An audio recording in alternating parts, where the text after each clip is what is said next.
আল্লাহ রাসূল সাল্লাল্লাহু আলাইহি ওয়াসাল্লাম একবার ওয়াজ করতেছেন, সহিহ বুখারীর বর্ণনা। আল্লাহর হাবিব সাল্লাল্লাহু আলাইহি ওয়াসাল্লাম বললেন, ইন্না মিনাশ শাজারি শাজারা, এক ধরনের গাছ আছে, লা ইয়াসকুতু ওয়ারাকুহা, যেই গাছের পাতা কোনোদিন ঝরে না, পাতা পড়ে না, একটা গাছ আছে। মাসালুহা কামাসালিল মুসলিম, এই পাতার দৃষ্টান্ত মুসলিমের দৃষ্টান্ত একই। হাদিসুনি মা হিয়া, দেখি তো কোন সাহাবী বলতে পারে এটা কোন গাছ। আল্লাহর হাবিব বললেন, এমন একটা গাছ আছে যেই গাছের কোনো পাতা ঝরে না। এই পাতার দৃষ্টান্ত, গাছের দৃষ্টান্ত, মুমিনের দৃষ্টান্ত একরকম। ফাহাদ্দিসুনি মা হিয়া, কে আছো বলতে পারো এটা কোন গাছ? কেউ পারে না। সাহাবারা মনে করছে এটা মরুভূমির কোন একটা গাছ হবে। কেউ বাড়ির পাশে যে খেজুর গাছ আছে এটা খেয়াল করে নাই। সবাই চলে গেছে অন্য গাছের দিকে, ক্যাকটাস, গুলমলতা, মরুভূমির রেয়ার যে গাছগুলো আছে, দুর্লভ দুষ্প্রাপ্য গাছগুলো, তারা এক একজন একটার পর নাম বলতে আরম্ভ করলো। আল্লাহ রাসূল সাল্লাল্লাহু আলাইহি ওয়াসাল্লাম বললেন হয় নাই। একজন বলে একটা, আল্লাহর হাবিব বললেন হয় নাই। সবশেষে কেউ যখন পারে না, আল্লাহ রাসূল সাল্লাল্লাহু আলাইহি ওয়াসাল্লাম বললেন, ইন্নাহা নাখলা, এটা খেজুর গাছ। এটা কি গাছ? সবাই বলেন কি গাছ? খেজুর গাছ। কেউ পারে নাই। ওয়াজ শেষ, নসিহত শেষ, সবাই বাড়ি ফিরে যাচ্ছে। সাইয়েদনা ওমর ফারুক রাদিয়াল্লাহু তাআলা আনহু উনি ওনার ছেলে আব্দুল্লাহ ইবনে ওমরকে নিয়ে যাচ্ছে। আব্দুল্লাহ ইবনে ওমর হঠাৎ করে বললেন, আব্বা, আল্লাহ রাসূল যখন জিজ্ঞেস করেছিল এটা কোন গাছ, আমি কিন্তু জানতাম এটা খেজুর গাছ, আমি কিন্তু জানতাম। ওমর ফারুক বললেন, বলো নাই কেন? আব্দুল্লাহ ইবনে ওমর বলেন, আব্বা, আপনি পারেন না, আমার চাচা আবু বকর পারে না, মুরব্বী সাহাবারা কেউ পারে না, আমি মাঝখান দিয়ে কেমনে বেয়াদবি করি? সুবহানাল্লাহ পড়বেন না? ওমর ফারুক বললেন, বলো কি, তুমি যদি আজকে বিশ্বনবীর সামনে উত্তরটা দিতে পারতা, আমার ছেলে উত্তর দিতে পেরেছে, এটা যেন আমার বুকটা এত বড় হয়ে যেত। ও আব্দুল্লাহ, কেন তুমি বললা না?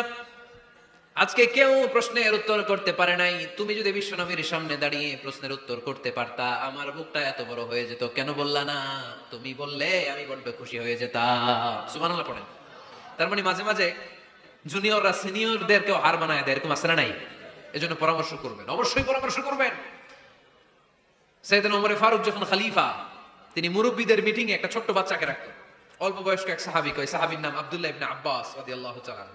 মুরব্বীরা মনে কষ্ট পেলেন, কিরে, এই ছেলের সমান নাতি আছে আমার ঘরে, আমার নাতি আছে, এই ছেলের সমান, এই ছেলেকে কেন রাখে? ওমর ফারুক বললেন, একদিন দেখাই দিব আপনাদেরকে কেন রাখি।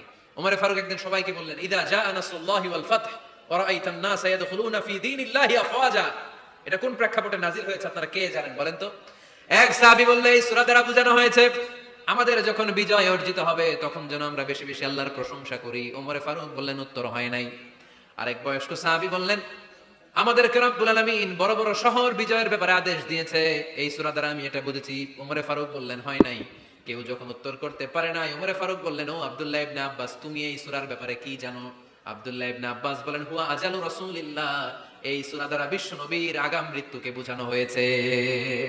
ইদা জাআ নাসরুল্লাহি ওয়াল ফাতহ, নবী হে যখন বিজয় আসবে, আল্লাহর পক্ষ থেকে সাহায্য আসবে, ওয়া রাআইতান নাসা ইয়াদখুলুনা ফি দীনিল্লাহি আফওয়াজা, আপনি দেখবেন দলে দলে বানের পানির মতো লোকজন কালিমার ছাতার নিচে প্রবেশ করতেছে।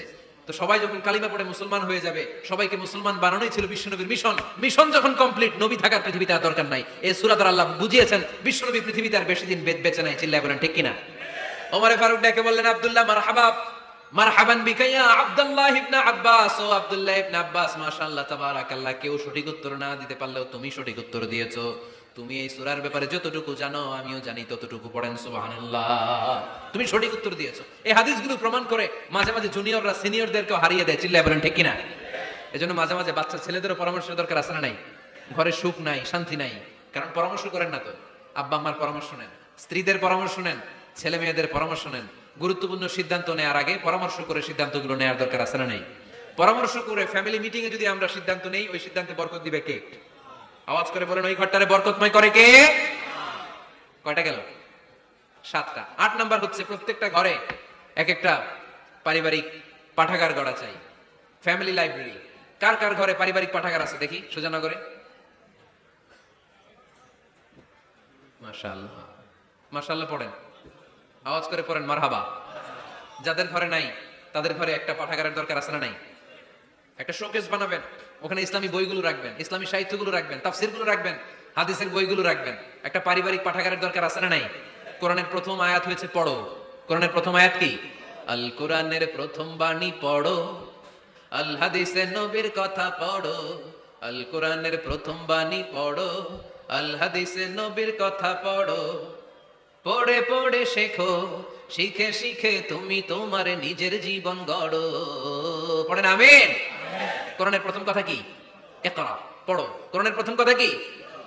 ইকরা বিসমি রাব্বিকাল্লাযী খালাক খালাকাল ইনসানা মিন আলাক